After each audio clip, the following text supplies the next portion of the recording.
Governance and IT initiative quarter 3 के क्वेज 1 की announcement कर दी गई है। आपको यहाँ पे फंडामेंटल ऑफ एजेंटिक एआई का एग्जाम देना है जो कि 1 आवर की ड्यूरेशन पे बेस करता है। टोटल आपके पास 30 क्वेश्चंस अवेलेबल है। मैंने कंप्लीट प्लेलिस्ट बना रखी है टॉपिक वाइज अपने चैनल के ऊपर, जिसमें आपको ऑल टॉपिक्स जो हैं वो यहाँ पर मिल जाएंगे। साथ ही साथ मैंने एग्जाम रिलेटेड एक इम्पोर्टेंट वीडियो भी यहाँ पर बना रखी है।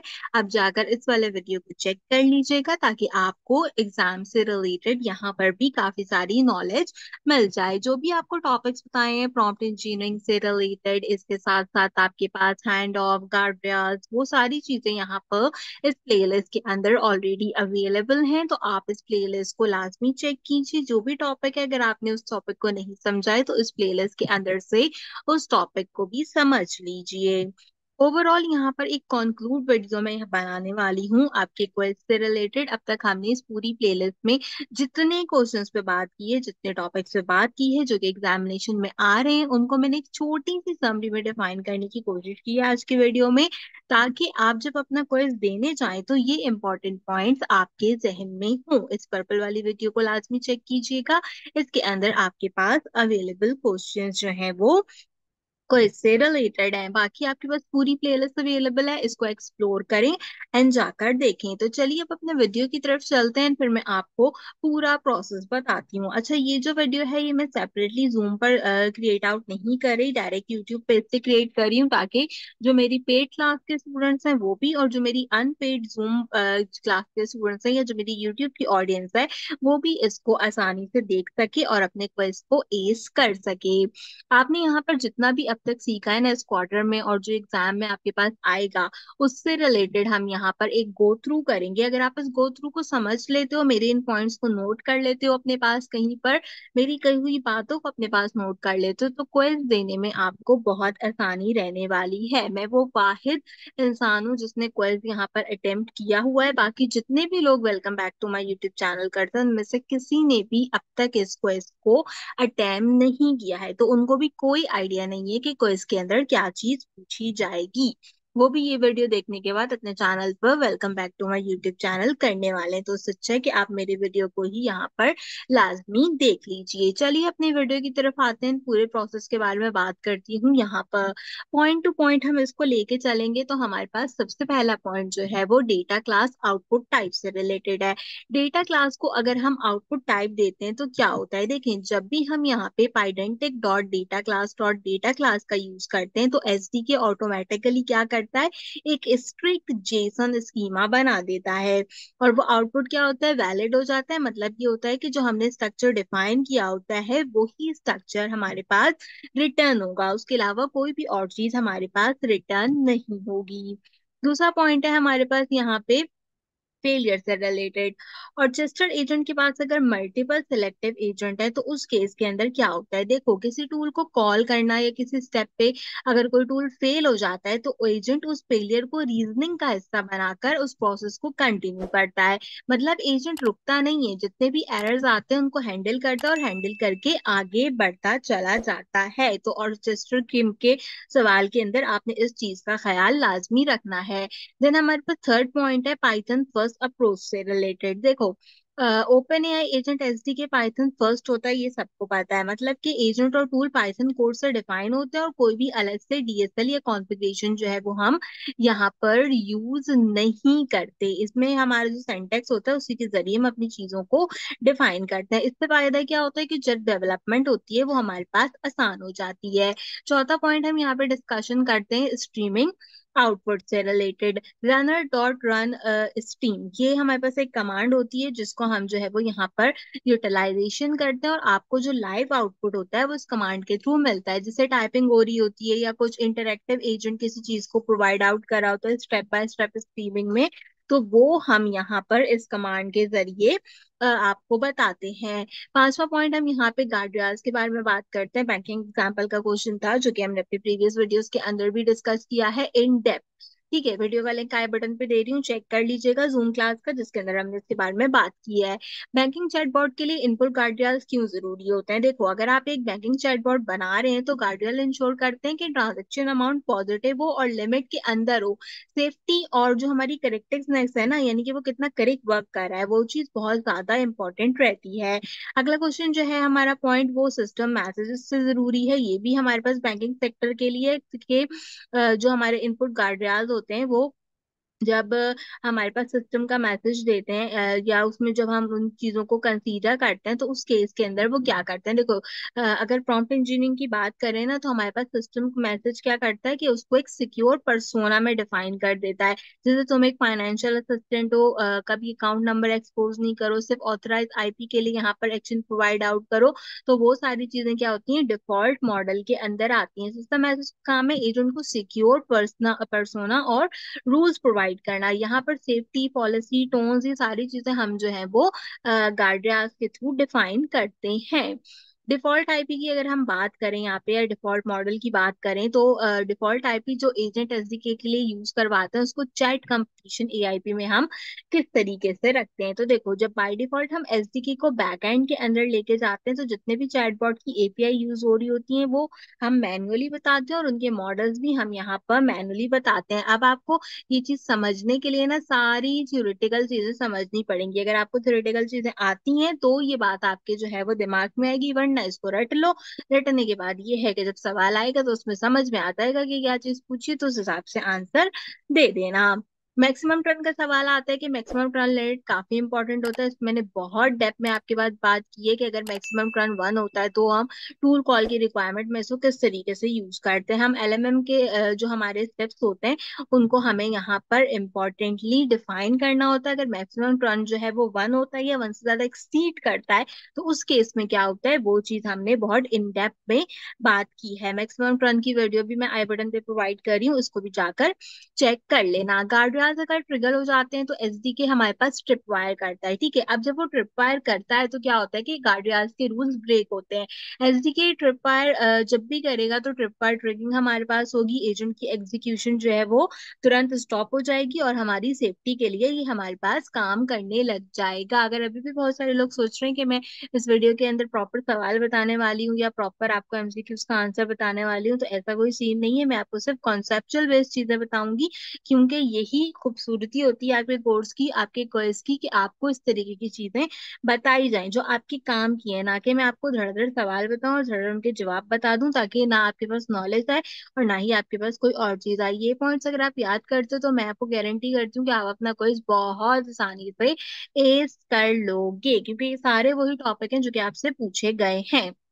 अगले टॉपिक की तरफ चलते हैं, जो कि हमारे पास ट्रेसिंग सेशन से रिलेटेड है। अगर ट्रेसिंग सेशन डिबगिंग के लिए यूज होता है, तो उसमें हम जो है वो यहाँ पे क्या करते हैं? देखो, ट्रेसिंग के लिए हम एक हमेशा जो है वो सेशन का नाम यूज करते हैं। अब वो कोई भी नाम हो सकते हैं सेशन का। अगर मैं इसको सिंपल नेम रख लेती हूँ, तो उसमें मैं क्या करती हूँ, उसके अंदर मैं मल्टीपल रन कॉल्स जो है वो कर सकती हूँ। डिबगिंग पर्पज के लिए हम जो है वो ट्रेस को यूटिलाइज करते हैं। हैंड ऑफ फिल्टर क्यों इंपॉर्टेंट होता है, या वो क्या काम करता है? जब हम मल्टीपल एजेंट सिस्टम में इनपुट फिल्टर के जरिए डिसाइड कराते हैं तो अगले एजेंट को कौन सा मैसेज भेजना है, वो हम हैंड ऑफ फिल्टर के थ्रू कंसीडर करते हैं। हैंड ऑफ की वीडियो अवेलेबल है, चेक कर लीजिएगा। मैक्सिमम टर्न के बारे में अगेन एक और पॉइंट है कि अगर हमारे पास कन्वर्जन टर्न जो है वो ज्यादा होते हैं, तो जितने ज्यादा कन्वर्जन होंगे उतनी ही ज्यादा हमारे पास क्या चीज होगी यहाँ पर, उतने ही ज्यादा हमारे पास इनफाइनाइट लूप के अंदर चीजें जो है वो कंसीडर होती जाएंगी। अगला यहाँ पर हमारे पास पॉइंट है कि अगर एक टूल मिक्स रिजल्ट देता है, जैसे कि कुछ चीजें सक्सेस कर लेता है, कुछ चीजों को एरर दे देता है, तो उस केस के अंदर क्या होता है? उसके लिए हम एक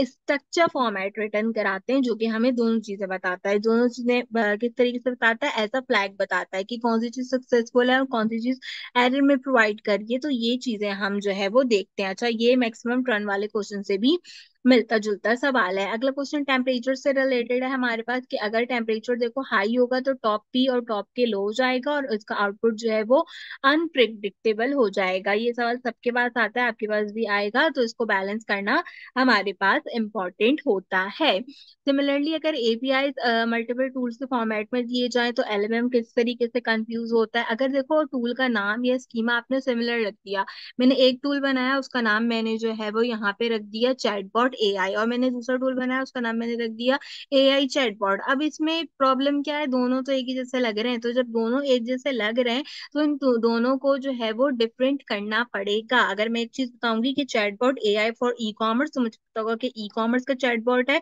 चैटबॉट AI फॉर वेबसाइट, तो मुझे पता होगा कि ये वेबसाइट्स का जो है वो मेरे पास क्या है, API या मल्टीपल टूल जो है वो हमने चैटबॉट में डिजाइन किया है। तो इस चीज को आपने बहुत ज्यादा ख्याल रखना होता है। इसके अंदर एजेंट कंस्ट्रक्टर में मॉडल और मॉडल सेटिंग रिक्वायर्स होती हैं, इंस्ट्रक्शंस हमारे पास ऑप्शनल होती हैं, लेकिन मॉडल के बिना एजेंट कभी भी रन नहीं करता। जब तक उसको मॉडल नहीं बताओगे, उसको आउटपुट टाइप में मॉडल नहीं दोगे, आपका एजेंट कभी भी नहीं चलेगा। स्कीमा डिफाइन करना सबसे ज्यादा इंपॉर्टेंट है आपके पास। इसके बाद पाइडेंटिक से रिलेटेड सवाल है कि इसका सबसे बड़ा एडवांटेज क्या होता है। देखो, सबसे बड़ा एडवांटेज इसका यही होता है कि आप इसके अंदर IDE सपोर्ट ले सकते हो। ठीक है, IDE सपोर्ट लेने से क्या होता है कि इससे यूजर का जो आउटपुट होता है या यूजर का जो एक्सपीरियंस होता है वो ज्यादा बेटर होता है। डिफॉल्ट बिहेवियर ये है कि आउटपुट टाइप सेट करना पड़ता है ना स्कीमा के लिए। अब ऐसा थोड़ी है कि आपने जो है वो स्कीमा ले लिया और उसको में जो है वो चीजें अलाउ कर दी। सब जगह सब चीज अलाउ नहीं है ना, कुछ कुछ जगह पे कुछ कुछ चीजों की रिस्ट्रिक्शन है। तो उस चीज को देखने के लिए हम आउटपुट स्कीमा के मॉडल्स को अकॉर्डिंगली लेकर चलते हैं।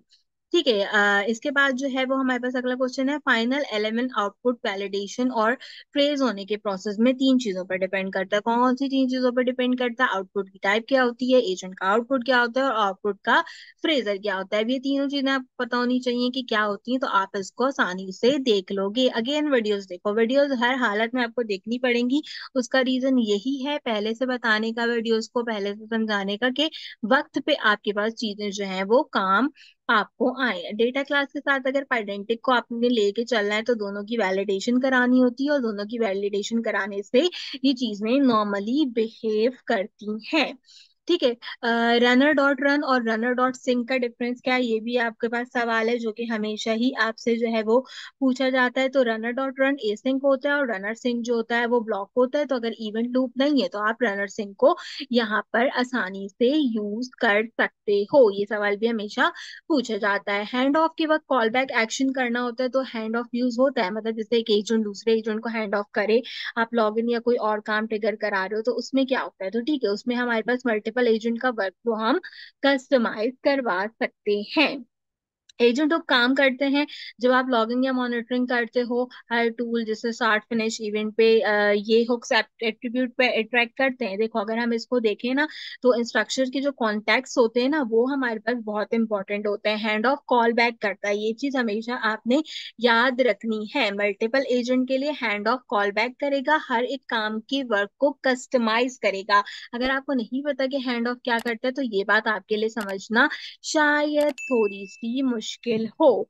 ठीक है, एजेंट के साथ जितने भी हुक्स हम अटैच करते हैं या एजेंट के साथ जो हम प्रॉपर्टी यूज करते हैं उसकी लॉगिन या मॉनिटरिंग करना हुक्स में, वो इम्पोर्टेंट होती है। टूल लिस्ट में से वैलिड टूल जो है वो हमारे पास यहाँ पे यूज होते हैं, जैसे डेकोरेटर का टूल हो गया फंक्शन के साथ, या हम प्लेन जो फंक्शंस होते हैं उनको डिक्शनरी के साथ चला सकते हैं। तो देखो, एजेंट के टूल सिर्फ वही होते हैं जो @ टूल डेकोरेटर के साथ डिफाइन किए जाते हैं। वैलिड फंक्शन के लिए हम फंक्शन टूल ऑब्जेक्ट को जो है वो यहाँ पे अलग से बना लेते हैं।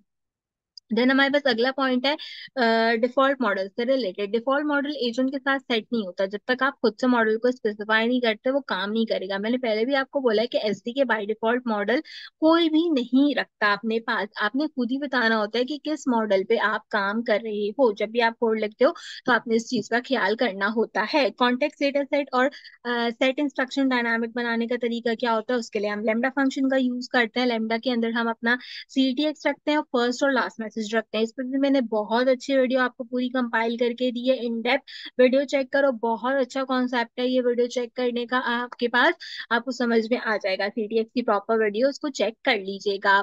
स्टेप ऑन करना है, फर्स्ट टूल पे मैक्सिमम टर्न को 1 रखना है। तो ये हमारे पास किस तरीके से चलेगा, तो देखो, अगर ये दोनों चीजें होंगी तो मैक्सिमम टर्न की एक्सपेक्टेशन जो है वो हमारे पास यहाँ पे true होगी, और एक टूल रिजल्ट को अच्छे तरीके से हैंडल कर लेगा। कस्टमर टूल अगर एरर रेज करता है तो SDK एरर को टूल आउटपुट रीड करता है और एजेंट अपने इंस्ट्रक्शन के मुताबिक रह सकता है। अगर हम इस बात के बारे में बात करें ना, तो देखो कस्टमर टूल फेल होता है अगर एजेंट उसके एरर को किसी भी रीजनिंग के बिना पार्ट करता है, तो यहाँ पे हमारी इंस्ट्रक्शंस जो हैं वो एरर के कॉज के लिए जनरेट होती हैं। मल्टीपल एजेंट वर्कफ्लो में हैंड ऑफ का यूज होता है। एक एजेंट से दूसरे एजेंट को कॉन्टेक्ट के साथ कंट्रोल करके पास किया जाता है। अगर एक एजेंट दूसरे एजेंट के साथ हैंड ऑफ हो रहा है, तो ये बेसिकली हमारे पास क्या होती है, एक कोलैबोरेशन का पार्ट होती है। तो यहाँ पर हम नॉर्मली कोलैबोरेशन कर सकते हैं। अगर टूल चॉइस हमने नन सेट कर दी है, तो एजेंट टूल यूज नहीं करेगा, चाहे इंस्ट्रक्शन कोई भी हो। तो हाँ, ये चीज हमारे पास जो है वो इम्पॉर्टेंट है कि अगर हमने टूल चॉइस को जो है वो यहाँ पर कस्टम करा दिए, तो बिना रीजनिंग के ये हमारे पास पार्ट नहीं कर सकता, चाहे आप जो है वो कुछ भी कर लो। इसके अंदर आपको टूल को फोर्स कराना होता है, फिर अगर जो है वो आपका टूल उसके अकॉर्डिंगली बिहेव करता है इंस्ट्रक्शन के, तो वो हमारे पास यहाँ पे परफेक्ट रहता है। रनर रन स्ट्रीम का रिटर्न टाइप और रनर और रिजल्ट का स्ट्रीम टाइप, ये दोनों चीजें जो है वो आपने यहाँ पे देखनी है। इन दोनों के अंदर क्या होता है कि जब हम रनर डॉट रन स्ट्रीम का आउटपुट लेते हैं, तो वो रन रिजल्ट स्ट्रीम के अंदर होता है। ये स्ट्रीम के जरिए हमें पार्शियल रिजल्ट्स को जो है वो प्रोवाइड करता है। मार्कडाउन में clickable images with tool tip बनाने का सही तरीका क्या है? इसके अंदर हमने अल्टर सबसे पहले कमांड लगानी होती है, फिर हमने अपना इमेज रखना होता है, जो भी कोई हमारे इमेज का टाइटल होता है या उसकी टूल टिप होती है, वो हमने बेसिकली यहाँ पे रखनी होती है। जैसे टाइटल के तौर पे हमने टूल टिप रख के देखा था, तो हम इसको डिफाइन करते हैं। मार्कडाउन के लिए बेसिक सिंटेक्स यही है कि अगर आपने अच्छी HTML पढ़ी और आपकी नेक्स्ट अच्छी है, तो आप इसको अच्छे से कवर कर सकते हो। इसके अंदर heading tag, paragraph tag, bold, italic, underline, image tag, alter tag, ये वाली सारी चीजें नेक्स्ट में पढ़ के आए थे ना अपना पोर्टफोलियो बनाने के लिए, वही एक बार गो थ्रू कर लोगे तो मार्कडाउन आपका कंप्लीट हो जाएगा। लास्ट में एसिंक फंक्शन को एसिंक फ्लो के वर्क में अगर आपने यूज करना हो, तो किस तरीके से हम बेसिस को चला सकते हैं। तो अगर आप एसिंक फंक्शन या एसिंक वर्कफ्लो में चाहते हो, तो आप इसके लिए async dot to underscore thread के अंदर इसको रैप करके अपना टूल को बना लो एंड देन उसको अपने एजेंट को प्रोवाइड कर दो, तो ये आपके पास यहाँ पे कंसिडरेशन हो जाएगी। तो ये अप्रोक्सीमेटली 34 पॉइंट्स है हमारे पास, जो कि हमने इस वीडियो के अंदर कवर किए हैं। आपने 30 MCQs जो है वो कंपाइल करने हैं अपने पास अपने क्विज के अंदर। 1 घंटे का टाइम है। इस पूरी प्लेलिस्ट को मैंने इन 34 पॉइंट के अंदर आसानी से कंसीडर करके दे दिया। अब हर एक चीज की वीडियो अवेलेबल है, आपने जाकर चेकआउट कर लेनी है। वीडियोस जो भी कॉन्सेप्ट आपको नहीं है, तो आप उसको अच्छे से एस कर सकोगे। कोई जितना मुश्किल नहीं है, अगर आपके कॉन्सेप्ट क्लियर है, अगर आपको सब चीजों के बारे में पता है, तो आप आसानी से जो है वो इसको कंपाइल कर लोगे। एक बार इन सब चीजों को याद कर लो, ताकि आपका कोई अच्छे तरीके से हो जाए। अपने पुराने जितने भी वीडियोस हैं उनको रिवाइज कर लो, और बाकी ऐसा कोई प्रॉब्लम नहीं है। क्विज से रिलेटेड 19 से आपका क्विज जो है वो स्टार्ट हो रहा है, अप्रोक्सीमेटली 20 तक जो है वो क्विज एंड होगा आप लोगों का सबका, डिफरेंट डे डिफरेंट सॉर्ट्स के अंदर। तो आप इसको अच्छे से कंसीडर कर लो। आपके एग्जामिनेशन के लिए बेस्ट ऑफ लक। अपनी तरफ से बहुत ज्यादा बहुत अच्छी कोशिश की है मैंने कि जितनी हो सके आपकी मदद कर सकूं। बस वो आप लोगों के ऊपर है कि आप लोग शुरू से ही वीडियोस नहीं देखते हो, बाद में फिर परेशान होते हो बहुत सारे लोग। तो हमेशा मैंने कहा है कि मेरे चैनल को सब्सक्राइब करो और उसको फॉलो करो, क्योंकि मैं टाइम पर ही सारी चीजें करवाती हूँ, टाइम पर ही मैं सारी चीजें बताती हूँ। तो आप जो है वो उसे लाजमी देखो। ये मैंने GI AIC की वॉच वीडियो दी है, इसको जाके चेक कर लेना। इसके अंदर मैंने आपको कोई इसका एक आधा लुक भी दिखाया है कि किस तरीके के सवाल आते हैं। 2 सवाल भी इसके अंदर जो है वो मौजूद है, और उसमें भी मैंने डिफरेंट टाइप की चीजों के बारे में बात की है। जूम क्लास जो हमारी ये वाली थी, मैं अभी लास्ट जो हमारी क्लास हुई थी, इसको भी लाजमी चेक कर लेना, ताकि जो है वो किसी किस्म की कोई प्रॉब्लम पेश नहीं आए। आज के वीडियो के लिए बस इतना ही। इंशाल्लाह आपसे मुलाकात करूंगी अगले क्वार्टर के अंदर और नए टॉपिक्स के साथ। तब तक के लिए मुझे दीजिए इजाजत।